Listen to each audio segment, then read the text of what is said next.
as we talk about, the main disadvantage with the bridle hitch is that the angles are less than 90 degrees with the sling. And as the angles become less than 90 degrees now, as you see here, this will be considered as the, what we know as the horizontal reference angle on both sides. Okay? So the disadvantage here now, it means that you will have to calculate stress. As I mentioned yesterday morning, when the angles go below 90 degrees, added stress are created on the legs of the slings. And in this case, you will have to calculate stress. So that paragraph 1 that you see on page 17, right, what is happening there is that it's telling you that there will be added stress due to the angle. Whenever you're using bridles, you always got angles less than 90. So therefore, added stress will be created.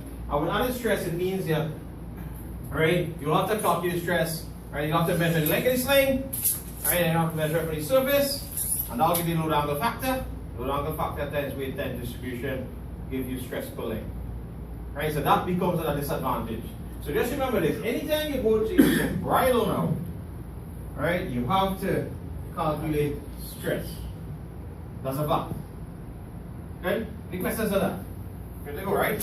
Angles come less than 90 degrees. Yeah, because you don't use a bridle like this.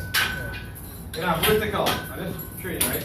You don't use a bridle in a vertical. You will never see this. Alright? That would be like a vertical leg. When you go bridle, it will always be 2, 3, or 4-legged, and it will be spread out.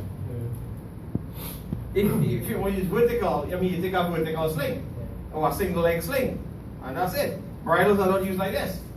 Alright, as a standard type hitch, you use bridles basically when you have 2-part eyes, 3-part eyes, or 4-part eyes. So you use 2-leg, 3-legged, or 4-legged type sling.